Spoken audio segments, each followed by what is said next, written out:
you so much for coming. The whole X-Men team over there. The entire team is here. Those costumes are amazing. So, everyone's really just so happy that you could come over to Manila and join AsiaPOP Comicon 2016. So, Nicholas, you started very early in your career, from About a Boy. And how's it been? Because, a lot of child actors, they have, they struggle a little bit with the transition, but in your case it seemed to be relatively painless. So how did you do it? I mean, for some, they really struggle a lot with it. Well, yeah, I mean, teenage years are pretty painful for most people. Yes. I was lucky whereby I stayed in school till I was 17 at a normal school, so I had normal friends, and had a pretty normal life outside of work. And then got very lucky with getting cast in Skins, the TV show. I love Skins fan. And I just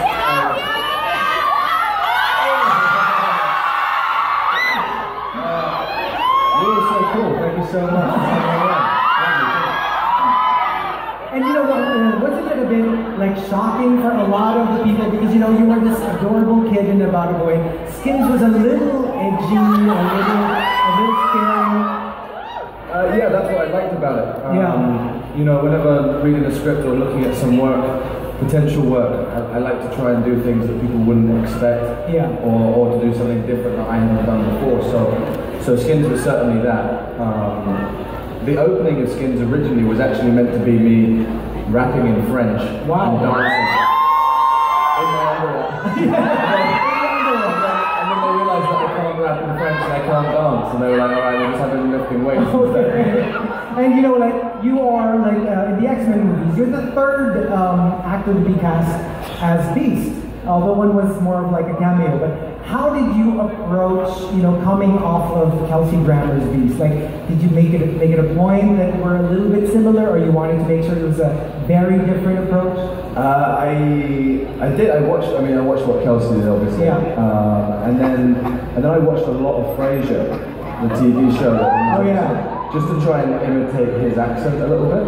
Oh, really? Cool. So I kind of based it, although his accent it's certainly of an older gentleman. So I wanted to keep it a little bit younger and a little less pretentious for the younger role, but capture that intelligence that he has. Were you a fan of that too? Right? And that's the thing. I mean, you are living the life. A lot of the geeks are just fantasizing about. You're actually playing one of the X-Men. It's pretty crazy. It's really crazy. How I feel about now, let's say, you are cast as the Beast. We all know that. But what if, let's just say in an alternate universe, you had a choice other than the Beast, who would you like to portray? Which superhero?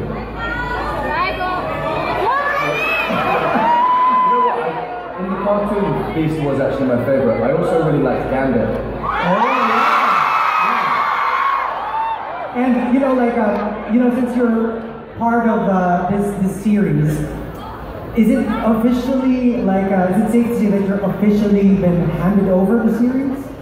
For the younger this younger batch of the X-Men, has there been an official, okay, from now on, the Hugh Jackman X-Men are no longer there, but it's your turn. So have you been given official you are the new X-Men? Well, I'm actually kind of the old X-Men now. I was the new one, and then Ty and Sophie and all the new cast came out. So I'm now the middle-aged X-Men. The middle-aged X-Men. And then the middle-aged X-Men, but I certainly, it was going into it, growing up on the films, and it's very sad that Hugh Jackman won't be playing Wolverine anymore. It's because when there were some very surreal moments for me, watching him and seeing how he brought that character to life on film and then in scenes was incredible, and he's been a wonderful Wolverine, so I feel very lucky to have grown up watching him and got the chance to be in the films with him. A lot of the filmmakers are saying that the next X-Men movie will be set in the 90s X-Men, the one that we all watch in the cartoons. And how are you how are you feeling about that? Like a 90s X-Men, and then there are also talks of redoing the Dark Phoenix saga. So how do you feel about that? I mean, Phoenix is a wonderful character. Yeah. So yeah, if they get into that, that'd be incredible. 90s wise, one of my favorite things about these movies in the last, like doing the 60s, 70s, 80s, is the music. Right. And I love 90s music. 90s music? Yeah. What do you listen? What's your favorite 90s? One of my first albums I bought was Oasis. But you know what? A lot of people, I don't know if, I'm sure your fans know this, but for generally, a lot of people might not know that you were actually a choir boy. You can actually sing. I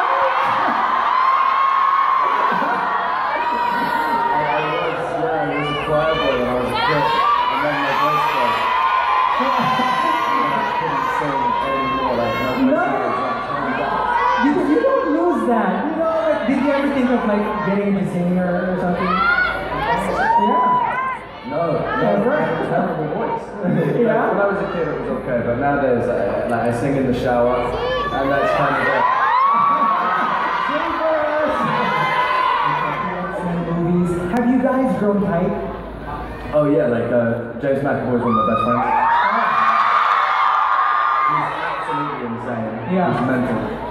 But we play games together, we race together, we play football on a Saturday with each other. So he's become one of my best friends, and the whole team, even the new group coming in this time, and the older guys as well. It's kind of like going back to school. Yeah. Each time we make one. And speaking of squads, earlier I got to interview Joe Dempsey, and you co-starred with each other for Skins, and so have you guys kept in touch throughout after he's Skins? He's one of my best friends. Oh really? We're here together. So this is not a reunion for you. You guys have always been in touch. Oh yeah, no, we've stayed great friends. So we see each other all the time in London with kind of the same group of friends, and yeah, it's good. Can you share with us? One thing about Skins, like all that group of people has basically become my closest friends. And can you share with us some fond memories together when you used to co-star in Skins that your fans might want to know about? Some shenanigans, some adventures. Trouble in Skins. Yeah. They used to have. Do you guys know what Barocca is? Like the kind of tablet that you put in water to give energy and training. Oh yeah. They used to have those waiting for us on set. We were 16 and we'd go out all night and then turn up on set having not slept. Whoa. I remember a few times doing that with Joe. Well, it kind of fits with the feel of Skins. Yeah, exactly. It's kind of what it was all about. And outside of the X-Men, what are you a fan of? From geek culture. Like, what are you generally like? Comic books, TV shows, video games? TV shows, I binge watch TV shows like Breaking Bad, Stranger Things. I'm very much of the binge mentality on that. Books, comics are kind of, I was saying yesterday, like Death Note and some of those. Oh wow! Death Note, yeah. There's a live action movie coming out. Death Note. Cool. All right. So we're in a Comic-Con right now, and you're part of one of the most revered franchises, which is X-Men. How do you feel about the rabid fanboy culture where sometimes it's doesn't matter how well you do, there's always it's too far from what the comics came out with, or they're very critical, they're very protective of their favorite characters. How do you approach that? I mean, I am a fanboy essentially. Exactly. So I appreciate them and love them for that, and also those are the people that keep you honest and keep you wanting to make great films and keep the films getting made. Yeah. Also, the most incredible things to come to things like this, see you or meet you, and then see costumes like these, and then I saw someone yesterday who was identical to my character in Mad Max Nux. Exactly. It's amazing to see the impact it can have. Okay, speaking of, that was, Mad Max Fury Road has got to be one of the most incredible movies, and generally considered as one of the best action movies ever made. What was it like? It was absolutely insane. We shot for 7 months in the desert in Namibia. Yeah. often there'd be hundreds of vehicles lined up. The engines were so loud that you couldn't hear anything. But it was the most incredible atmosphere because you get that smell of gas. You get the sand in your face and dust. Hundreds of war boys screaming. Right. Energy was so ramped up in the adrenaline. And then George would just kind of let you go and you'd fly off into the desert. Yeah, you were pretty scary in that movie. Yeah. And you know, even like when you spray that paint on your face and it's just crazy. And you know, they say, I read an article where there was this one writer who said that actors tend to gravitate towards roles that they identify with. But in your case, you've been getting such. You played the mutant, a zombie, a war boy. You know, like. Yeah, I guess I'm just weird. But it's what I'm interested in. I like learning about those different aspects of life. Like when we were doing the prep for Warm Bodies. One of the strangest days at work I've ever had was myself and Rob Corddry, who played M. We were in the car park, like doing zombie school in this car park, and so like running around pretending to like chase brains, and like zombie slouch and walk, and that's an incredible job and privilege to like say that that's work. And I read that you actually had to learn how to be a zombie, like you kind of like took lessons. I mean, how do you even do that? Because there are no zombies to learn from. We had like Cirque du Soleil performers, right? Come and teach us like movement and things like that. So it was, as I say, quite a surreal, odd day in my life, where like we'd all be in the corner, like trying to scratch to get brains. Very weird. You know, you had some of the most left of center roles out there, but what is that one role that you would like to do that you haven't portrayed, haven't been offered to portray? Something like a dream project, like you can go as out there as you want. As out there as I want. I would like to do something set in space. In space? Yeah, I'd like to do a space movie, and I'd like to do a western. Maybe a western in space. Yeah. Cowboys on horseback in space. I smell the green light for this project. Movie, yeah. And like, how do you react with like the sudden fame, like with all these people going crazy wherever you go? In a great way, in a really lovely way. So thank you.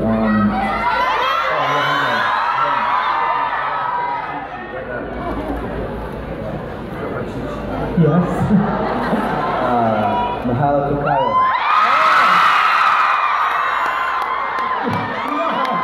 You said that to everyone in here, but I think everyone felt like you were saying it to her.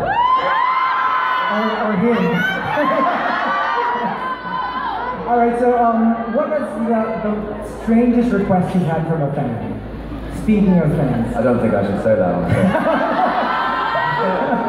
Honestly. Something that you can say on stage.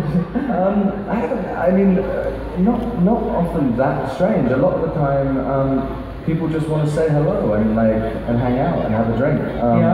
What about the strangest thing they ask you to sign? That's body part. So you get. How have you been feeling the Philippines so far? I've had an incredible time. Yeah. I've loved it.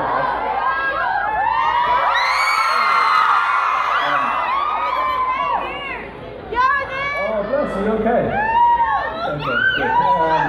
Okay, good. Yeah, I've had a wonderful time. Everyone's so welcoming. Yeah. The food's been incredible. Just traveling around Manila and seeing the city, and then we're going to go and look at some of the beaches as well.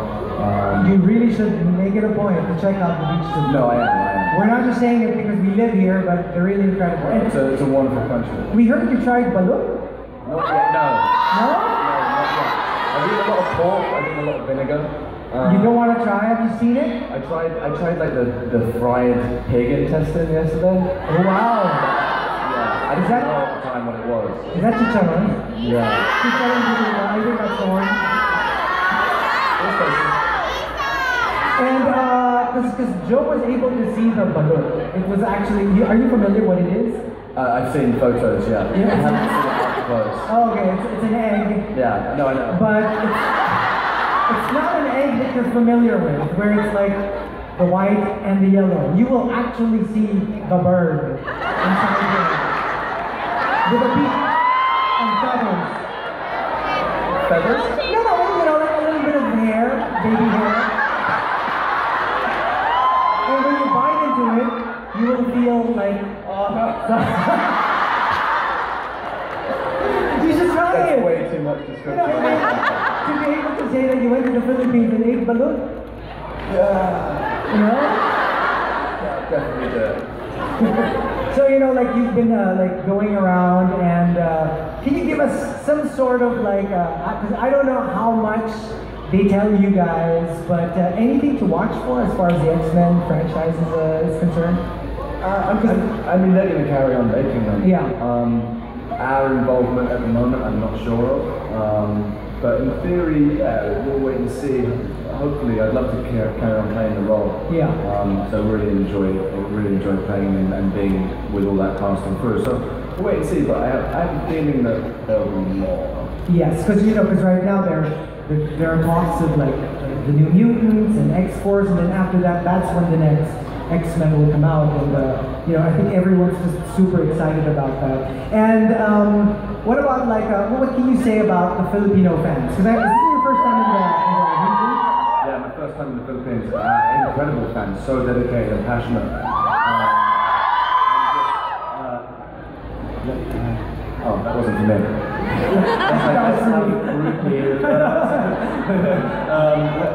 Yeah, no, it's been so lovely meeting everyone.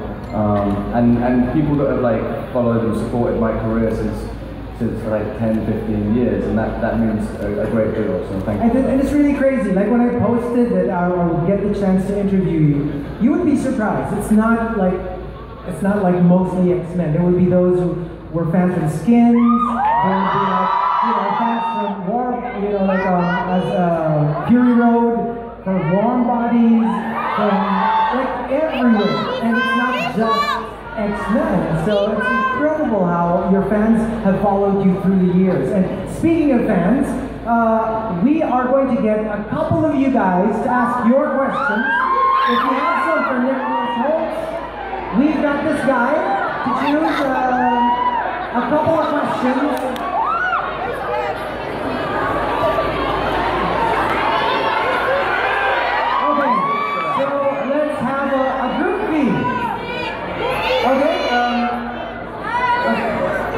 Okay, after that. Oh, okay, Miss T, have a question.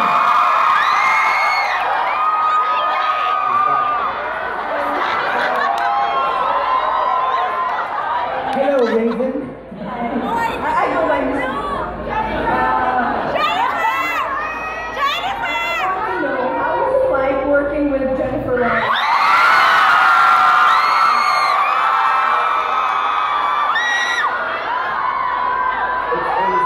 Very similar to talking to you right now. Obviously, she's an incredible actress and great friend, so being opposite her in scenes is incredible. And I think we both had similar experiences in those movies because we were getting painted blue.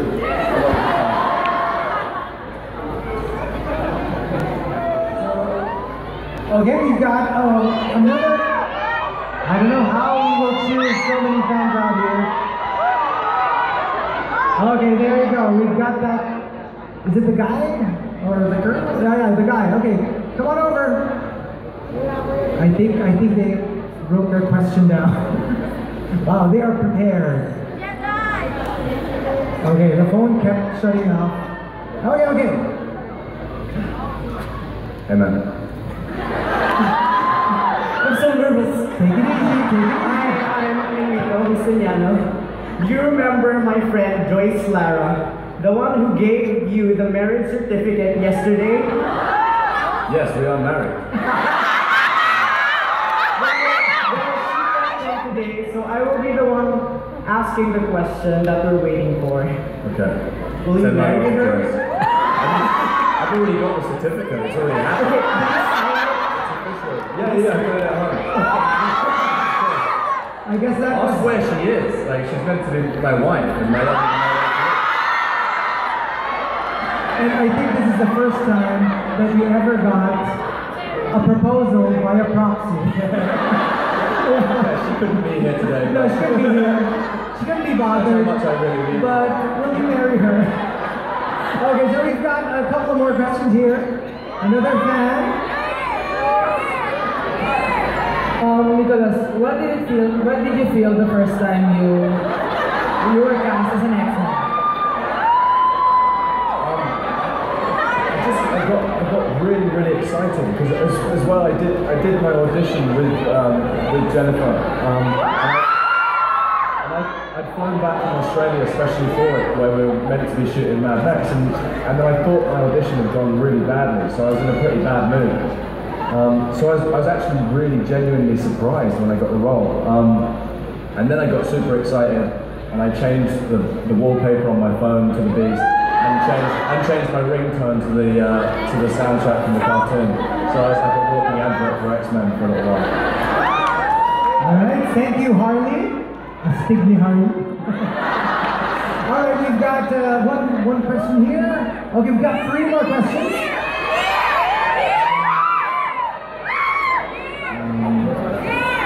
He's over there. He's over there. Hey man, So my next question is, if you were gonna be cast as another X-Men member, who would you want to be? Any other X-Men character? Yes. I would like to play, Gambit, or I love watching what Fassbender does with Magneto. That's a great role. Michael is fun. There's so many. Oh, there is Nightcrawler. But I think overall I'd stick with Beast. Alright, so we've got 2 more. It's a tough job choosing who to ask. Okay, there you go. Okay, this question is about Warm Bodies. Okay, so recently, the author of Warm Bodies, Isaac Marion, announced that there will be a book 2 entitled Burning World, which will be released in 2007. So, I just want to ask if is there any going talk or possibility that for a movie adaptation, and are you ready to play Human Arm? Well, first of all, yeah, I know about the book. I haven't read it yet, but I've heard it's a really incredible read and a great concept and idea behind the story and how to further it. So, yes, if there was potential to make that into a movie, it's certainly a character that I had a lot of fun playing and would want to play again. Yeah. Congratulations on your movie, boss. Thank you so much. Alright, one last. If you're going to portray a female superhero, what would you want to do? Whoa! A female superhero. You know what? I think I look pretty good in a Psylocke outfit. There she is. That's probably my size as well, obviously. Alright, so 2 more. Oh, 3 more.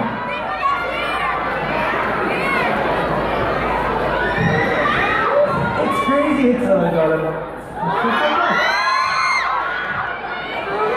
Do you remember the game that Jennifer Lawrence introduced you guys, the punching game? Oh yes.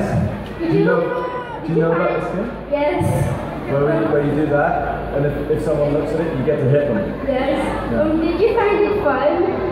I found it really fun. It got very intense very quickly because we're all very competitive. I remember after we filmed Days of Future Past, James McAvoy sent me a picture about a week after filming it finished, and his whole arm was purple and bruised and swollen from how hard people have been hitting it. It's a fun game though, but be careful if you're playing. Alright, so we've got 3 more. Okay, we just need to find. Okay, it's on this side. Where's the mic? Oh, there. Okay, there. We have one right there. You can't seem to see. Okay, hello.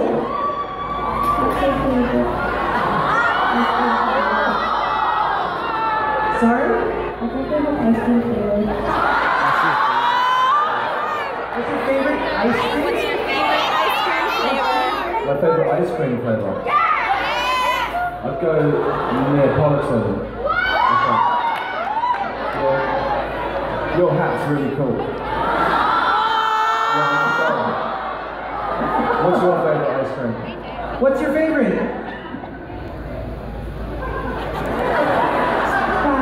Strawberry. So you get strawberry, vanilla and chocolate, so you can't lose with that. Right? That's okay. Okay, so we've got one over there on that side. He's right Hey, there. man. Hey, how's it Hello, going? my name is Christian, and I would like to ask, we know the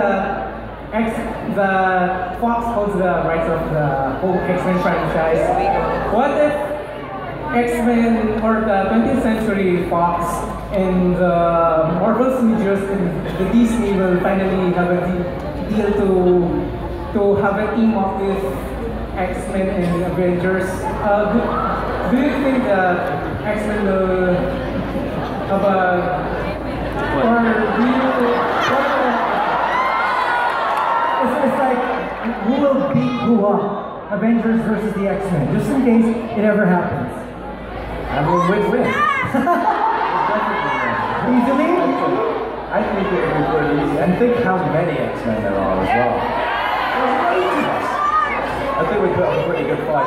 And like, we control people's minds. And you have the Phoenix. I mean, it's like, we've got Apocalypse as well.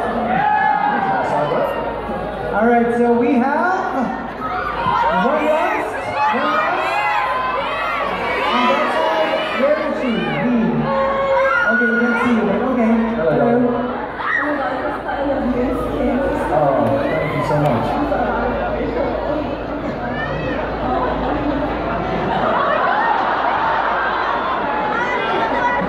You can do it. You can do it. What's the craziest thing that you've done on set with the X-Men cast? The craziest thing I've done on set with the X-Men cast, I mean, we played the punching game, but then on Days of Future Past as well, to take it to the next level. Oh, we did the Beast Mode video. Wake your ass up, because it's time to go Beast Mode. That was a fun day. We did lots of dog smashes. And then also we all bought BB guns. And we'd literally go to work in the morning and you'd put your safety goggles on and you'd load your clip. And then you'd lock and load, and from the moment you got out of your car, it was war. Like, we had Fassbender pinned down in his trailer for 45 minutes once while we were climbing on top of it and shooting him through the window. I came back to my room once and found James hidden in the bedroom. I opened the door and he just lit me up with bullets. So that's kind of one of the strangest things and the funnest things we've done. Alright? One more. One last. On that side. The little lady. It's Jubilee. What's up? How are you? So, most of your roles, you have to put a lot of makeup and with the prosthetics and all. How do you do the normal things that people do, like you go to the loo, you eat, while wearing those makeup? She can't talk because you're looking at her. That's a very good question. I can tell you that when going to the toilet and you look across and see a blue furry guy staring back at you, it's quite a strange experience, and that reminds you that no matter who or what you are in the world, you always have to go to the toilet. So that's always a very strange moment.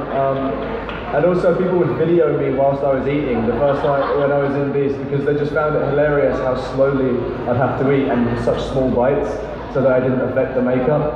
So people would video me whilst I was eating and like play sad music over the top of it. And speaking of makeup, like... And I do lots of dancing in Beast as well. Oh, okay. That's a video that I haven't been allowed to release, unfortunately. But only as Beast. Only as Beast. When Beast. And I'll keep asking Fox if I can release it, because it's a pretty special video. You know, speaking of the Beast makeup, you are made up. How much of your body is made up? It goes up to where? It just goes down to here, but then I have a muscle suit and then fur on me as well. So it's from here up and then your feet. Yeah. Oh, okay. Yeah. So it's not that difficult. No, but I mean, like, if it's a full body suit, you'd have to like, you know, if you have to go to the bathroom. But if it's only up to here, then I guess you can do your normal bathroom stuff. Yeah. All right. So before we wrap this up, can you tell us about your latest project, Rebel in the Rye? That looks very exciting. Yeah, so is Catcher in the Rye a popular book over here? Of course, very much, very much. So Rebel in the Rye is about the life of J.D. Salinger, from when he was thrown out of school and very rebellious and tricky to deal with, up to him kind of his passion for writing, and then that being crafted by Whit Burnett, who Kevin Spacey plays. And kind of him, and then fighting through World War II and writing The Catcher in the Rye, and then how that affected his life. So it's a really wonderful story. I didn't know a lot about his life before researching that.